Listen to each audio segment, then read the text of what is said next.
500세대를 통째로 강제 이주를 시켜가지고 국경 지역으로 나올 수 없는 저기 황해도 쪽으로 보내버린 거예요.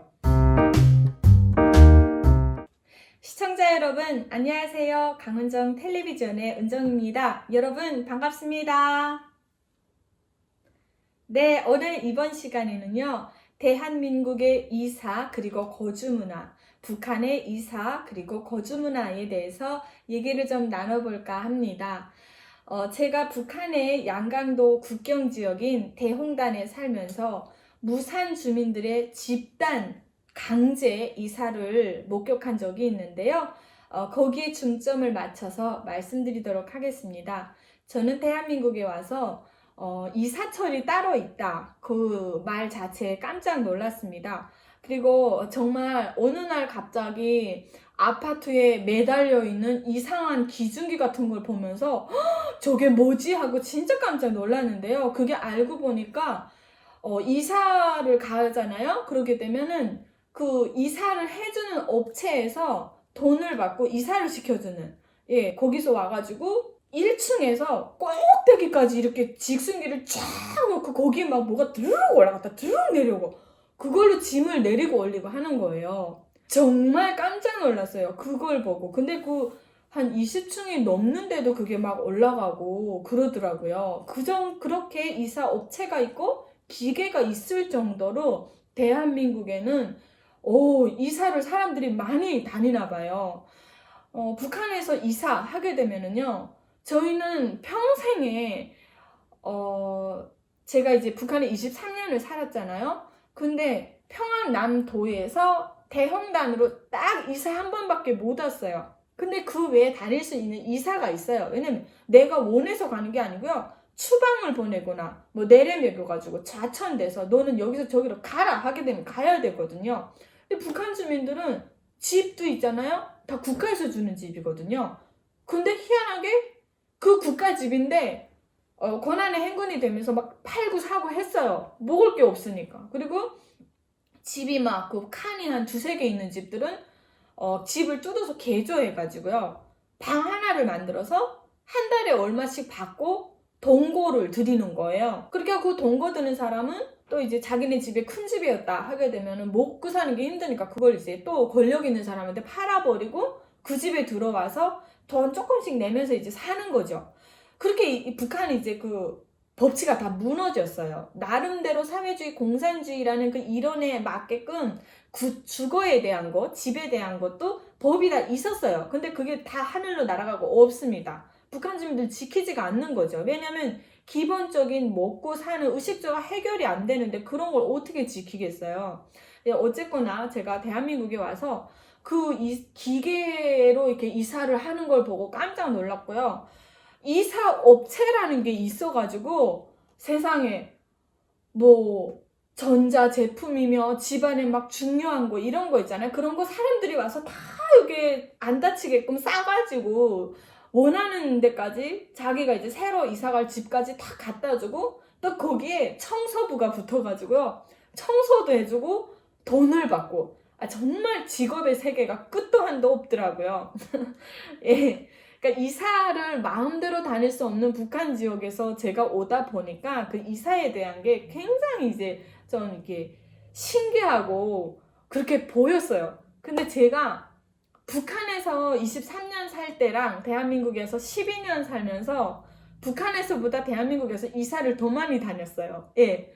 너무 신기한 게 북한은요, 내가 이 지역에서 저 지역으로 가겠다 하게 되면은 당국의 허락을 받아야 되고 뭐 직장도 다 어쨌든 서류상을 따라야 되는데 우리나라 대한민국 같은 경우는 보니까 무슨 내가 어디 살고 싶어요 하면 부동산부터 일단 가잖아요. 가서 착 알아봐가지고 마음에 들면 계약하고 그렇게 하고 뭐 전입신고에 가서 뚝 신고해버리면 끝나잖아요. 그래서 뭐 서울은 이제 사람이 특별히 이제 많이 몰리고 이러다 보니 뭐 집값도 막 비싸고 또 지방은 그렇지 못해서 집값 차이도 있고 그런 것들. 예, 어쨌든 저는 좀 특별히 놀라웠습니다. 북한에는 우리나라 대한민국과 반대로 이사철이 따로 없어요. 예, 그러다 보니 북한에 이제 주민들이 한 동네에서 이제 태어났잖아요. 그러면 그 동네에서 한 몇십 년 사는 건 기본인 것 같아요. 그래서 누가 막 이 지역에서 저 지역으로 막 이사 간다 이렇게 하면요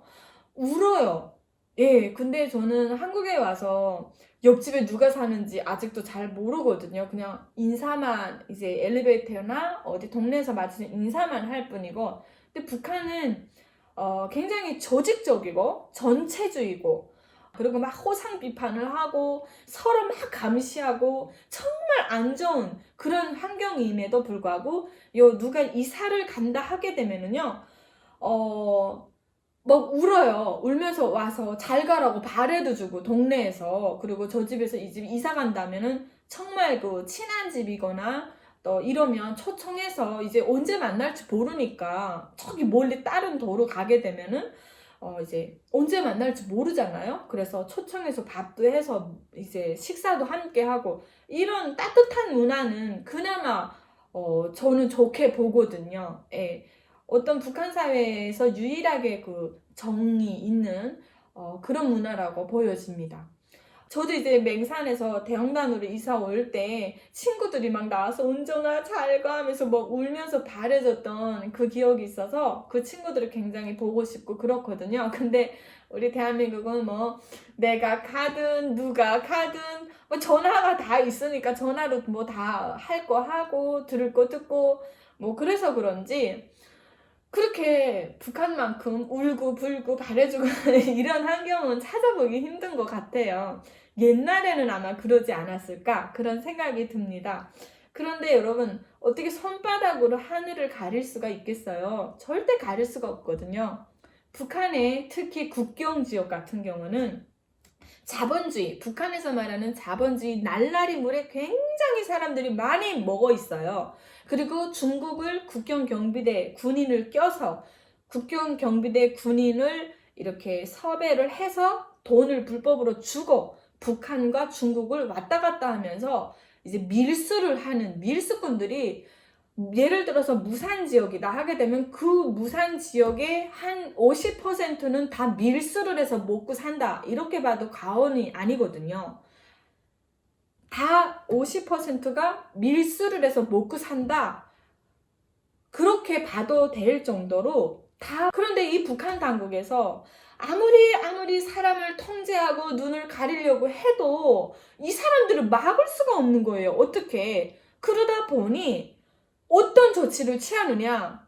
제가 어느 날 갑자기 대형단에 살다가 무산으로 내려갔어요. 장사를 저도 해야 되니까 몰래 주말마다 내려갔는데 제가 알던 친구 집이 없어진 거예요. 그래서 그 친구도 어디 갔어요 하니까 이분이 제가 그 물어봤던 분이 하는 얘기가 북한에서 그 밀수에 해당돼서 감옥 가고 북한 당국의 이제 그 블랙리스트에 오른 그 사람들을 500세대인가요? 500세대를 통째로 강제 이주를 시켜가지고 국경 지역으로 나올 수 없는 저기 황해도 쪽으로 보내버린 거예요.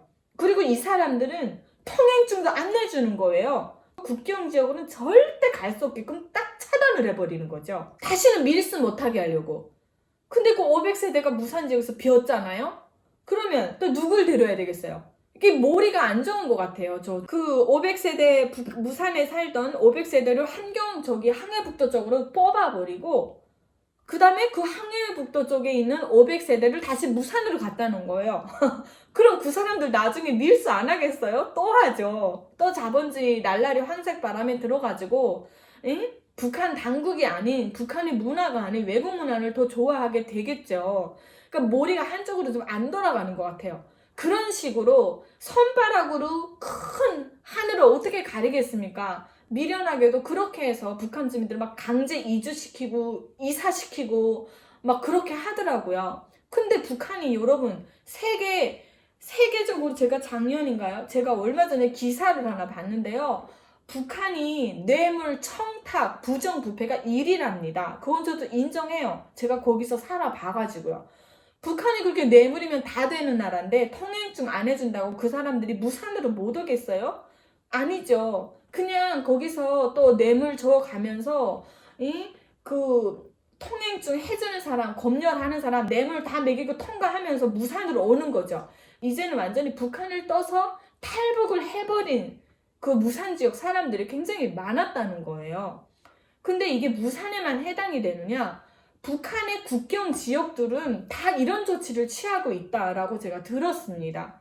예. 그래서 참 이게 우리나라 대한민국에서는 아니 개인이 외국도 갈 수 있고 개인이 외국과 장사도 할 수 있고 북한도 장사할 수 있게 풀어놔버리면 밀수를 왜 하겠어요? 범죄를 왜 저지르겠냐고요? 엄연히 말하면 범죄가 될 수 없죠. 못하게 하니까 그 사람들이 밀수를 해서 내 새끼, 내 가족, 내 부모를 먹여 살리자니까 그 사람들이 그런 장사를 하는 거거든요. 목숨 걸고.